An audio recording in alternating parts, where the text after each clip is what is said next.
नमस्कार, आपण पाहत आहात महालाईव्हचे विशेष साप्ताहिक बुलेटिन। या बुलेटिन मध्ये मी आपले स्वागत करते। पाहुयात मागील 7 दिवसातील बातम्यांवर एक नजर। नांदेड जिल्हा मध्यवर्ती बँकेच्या बिलोली येथील शाखेच्या इमारतीचे बँकेचे अध्यक्ष भास्करराव पाटील खतगावकर यांच्या नेतृत्वाखाली उत्कृष्ट पद्धतीने नूतनीकरण करण्यात आले होते। सदरील नूतनीकरण झालेल्या इमारतीचे शनिवार दिनांक 25 एप्रिल रोजी राज्यसभेचे खासदार डॉक्टर अजित गोपछडे, बँकेचे अध्यक्ष भास्करराव पाटील खतगावकर, उपाध्यक्ष हनुमंतराव पाटील बेटमोगरेकर आदी मान्यवरांच्या हस्ते फीत कापून लोकार्पण करण्यात आले। या भव्य इमारतीने बिलोली शहराच्या वैभवात मोठी भर पडली असून या बँकेच्या मदतीसाठी केंद्र सरकारच्या वतीने जी मदत लागेल ती मिळवून देण्यासाठी पुढाकार घेणार असल्याची प्रतिक्रिया राज्यसभेचे खासदार डॉक्टर अजित गोपछडे यांनी आपल्या भाषणात बोलून दाखवले। तर जिल्हा बँक आता चांगल्या स्थितीत असून भविष्यात ही बँक मोठी झेप घेईल अशी आशा बँकेचे अध्यक्ष भास्करराव पाटील खतगावकर यांनी व्यक्त केली। या लोकार्पण सोहळ्यास बँकेचे संचालक, राज्याचे माजी मुख्यमंत्री अशोकराव चव्हाण व सहकार मंत्री बाबासाहेब पाटील यांनी व्हिडिओच्या माध्यमातून बँकेचे अध्यक्ष भास्करराव पाटील खतगावकर व सर्व संचालक मंडळांच्या कार्याचे कौतुक करून शुभेच्छा दिल्या। यावेळी बँकेचे उपाध्यक्ष हनुमंतराव पाटील बेटमोगरेकर, संचालक गोविंदराव पाटील नागेलीकर, बाळासाहेब पाटील खतगावकर, माजी नगराध्यक्ष यादवराव तुडमे, सभापती रवी पाटील खतगावकर यांच्यासह अनेक संचालक, बँकेचे अधिकारी, कर्मचारी, तालुक्यातील सेवा सहकारी सोसायटीचे चेअरमन, संचालक, राष्ट्रवादी काँग्रेस पक्षाचे पदाधिकारी, कार्यकर्ते, पत्रकार व नागरिकांची मोठी उपस्थिती होती। केंद्रामध्ये आता मोदीजींचं सरकार आहे आणि या सरकारने पहिल्यांदा सहकार मंत्रालयाची स्थापना केली आणि ती सहकार मंत्रालयाची स्थापना माननीय अमित शहाजींनी अतिशय समर्थपणाने आमचा मराठमोळा मुरली मोहोळ हा त्याचा सहकार राज्यमंत्री आहे आणि तो समर्थपणे या ठिकाणी की अमित भाईंची धुरा अतिशय चांगल्या पद्धतीने ते सांभाळत आहेत। दादाजी सध्या राज्यसभेचा खासदार आहे, देशाच्या सर्वोच्च सभागृहामध्ये काम करतो। मी जरी हनुमंतराव माझा ठराव नसला, मी जरी तुमच्या ह्याच्यात काही नसतो तर माझे अंतःकरणाची इच्छा मी आज तुमच्या सगळ्यांसमोर बोलून दाखवणार आहे। मी या बँकेचे या जिल्ह्याचा खासदार म्हणून कुठलेही जरी प्रश्न असले तर माननीय अमित भाई असतील, माननीय मुरली मोहोळ असतील आणि एकच गरज पडली तर पंतप्रधान नरेंद्र मोदी असतील, आपल्या बँकेचे काही प्रश्न असले तर केंद्राच्या माध्यमातून सहकार्य करण्याचं पूर्णपणे आपल्याला अभिवादन देतो। आमचे जे खासदार गोपछडे साहेब भाषण करून गेले, अतिशय सुंदर बोलले तुम्हाला। आम्ही पाहिलं त्यांच्या मनामध्ये एक तडप आहे की त्यांचे जवळपास केंद्र शासन असेल किंवा आज ते जुने असे बीजेपीचे कार्यकर्ते असल्यामुळं त्यांचं वजन चांगलं आहे महत्वाचं।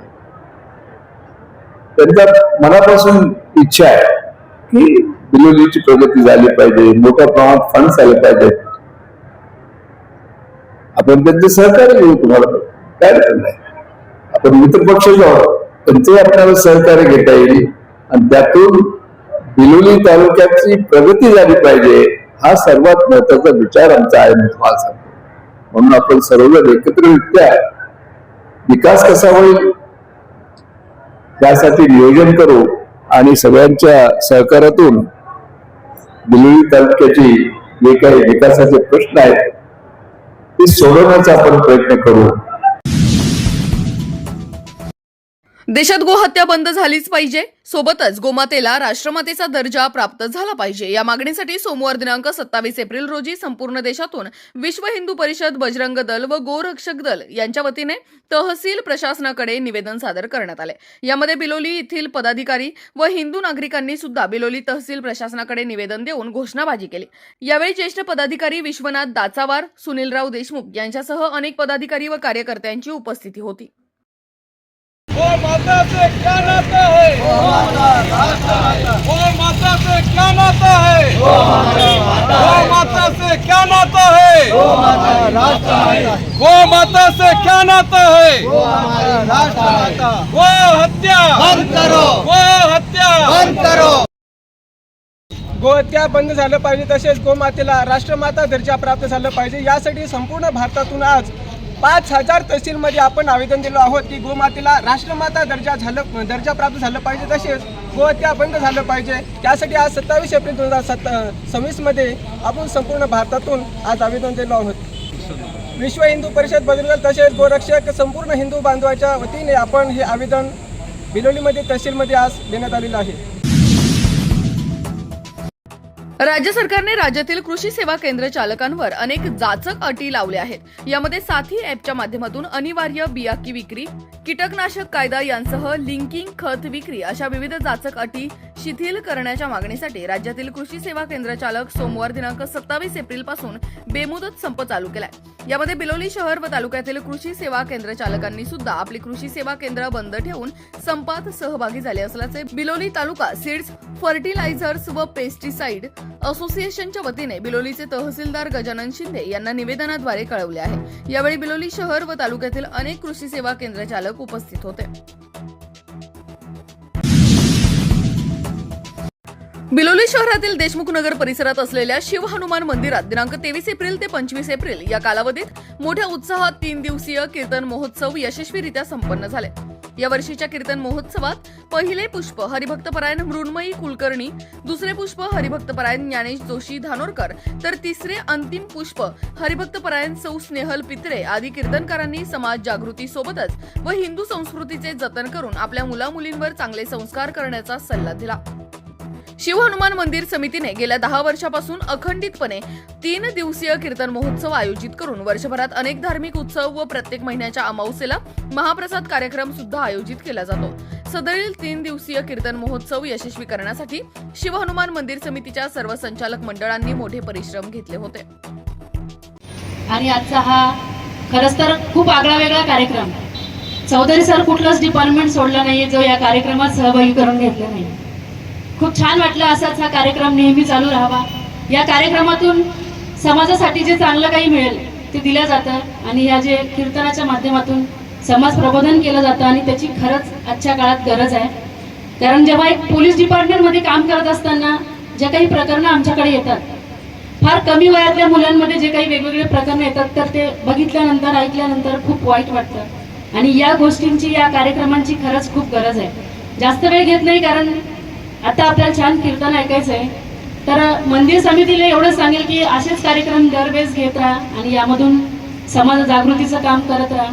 जे आपल्या हिंदू धर्म, सनातन धर्म म्हणतो आपण, त्या धर्मातील काही महत्वाच्या अशा ज्या पद्धती आहेत त्या पद्धती आपल्याला माहिती व्हावेत म्हणून सरांचा नेहमीचा प्रयत्न असते. या शिव हनुमान मंदिर देशमुख नगर येथील सर्व मंडळीचा प्रयत्न असते की आपण नवीन नवीन उपक्रम घेऊन आपल्या सनातन धर्मातील जे काय विशिष्ट जे पद्धती आहेत ते आपण आणायचं. आज आपलं नारदीय कीर्तन मित्र आपल्या जवळपास 5-6 वर्षापासून आपण ऐकत आहोत. मला तर पहिल्यांदा तर इथेच माहीत झालं, अगोदर तर मला माहिती नव्हतं. मी बरंच कीर्तन ऐकलेलं आहे वारकरी संप्रदायाच्या, पण नारदीय कीर्तन मला पहिल्यांदा देशमुख नगर मध्येच ऐकण्यात भेटलं. मित्र, अशा प्रकारे आपल्या संस्कृतीचं जतन व्हावं आणि नेहमी असं काहीतरी तुम्ही उपक्रम करावे असं तुमच्याकडून अपेक्षा करतो. आणि जे हे सुंदर नियोजन केलं त्याबद्दल सर्वांचं मी आभार मानतो. व्यासपीठावरील सर्व उपस्थित मंडळी आणि आमचे कलाकार मंडळी यांचा मंदिर समितीच्या वतीने मी अत्यंत आभारी आहे.